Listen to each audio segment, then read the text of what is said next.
एक राजा ने भगवान कृष्ण का एक मंदिर बनवाया और पूजा के लिए एक पुजारी को नियुक्त कर दिया। पुजारी बड़े भाव से भगवान जी की सेवा करने लगे। भगवान की पूजा अर्चना और सेवा पूजा करते पुजारी की उम्र बीत गई। राजा रोज एक फूलों की माला सेवक के हाथ से भेजा करता था। पुजारी वो फूलों की माला बिहारी जी को पहना देते थे। जब राजा दर्शन करने आता तो पुजारी वो पुष्पमाला बिहारी जी के गले से उतारकर राजा को पहना देते थे। ये रोज का नियम था। एक दिन राजा किसी वजह से मंदिर नहीं जा सका। उसने एक सेवक से कहा, माला लेकर मंदिर जाओ, पुजारी से कहना आज मैं नहीं आ पाऊंगा। सेवक ने जाकर माला पुजारी को दे दी और बता दिया कि आज महाराज का इंतजार न करें। सेवक वापस आ गया। पुजारी ने माला भगवान को पहना दी। फिर उन्हें विचार आया कि आज तक मैं अपने प्रभु की चढ़ी माला राजा को ही पहनाता रहा, कभी ये सौभाग्य मुझे नहीं मिला। जीवन का कोई भरोसा नहीं, कब रूठ जाए। आज मेरे प्रभु ने मुझ पर बड़ी कृपा की है। राजा आज आएंगे नहीं तो क्यों ना माला मैं पहन लूं। ये सोचकर पुजारी ने भगवान के गले से माला उतारकर स्वयं पहन ली।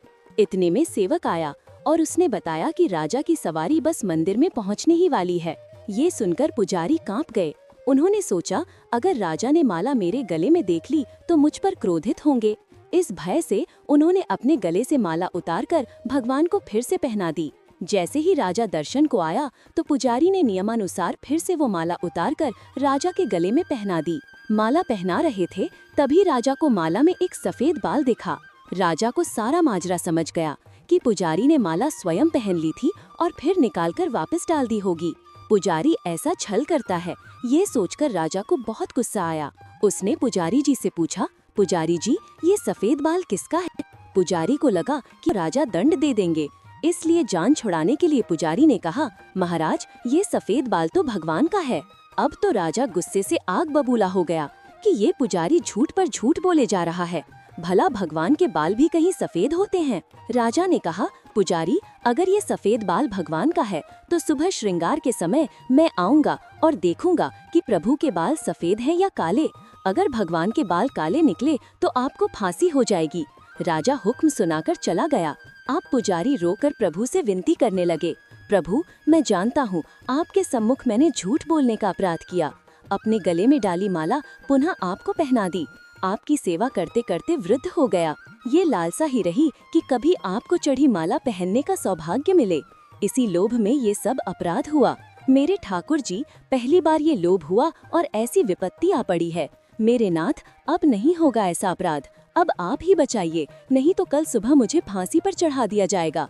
पुजारी सारी रात रोते रहे। सुबह होते ही राजा मंदिर में आ गया।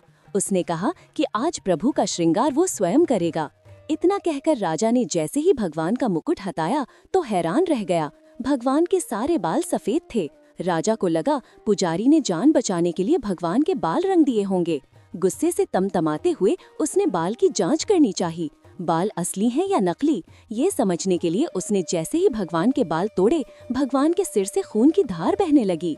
राजा ने प्रभु के चरण पकड़ लिए और क्षमा मांगने लगा। भगवान की मूर्ति से आवाज आई, राजा तुमने आज तक मुझे केवल मूर्ति ही समझा, इसलिए आज से मैं तुम्हारे लिए मूर्ति ही हूँ।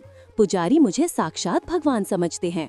उनकी श्रद्धा की लाज रखने के लिए आज मुझे अपने बाल सफेद करने पड़े व रक्त की धार भी बहानी पड़ी, तुझे समझाने के लिए। कहते हैं समझो तो देव नहीं तो पत्थर। श्रद्धा हो तो उन्हीं पत्थरों में भगवान सप्राण होकर भक्त से मिलने आ जाएंगे। भगवान की प्राप्ति सच्चे भाव से हो सकती है, किंतु दिखावे से हम भगवान को प्राप्त कभी नहीं कर सकते। ओम शांति।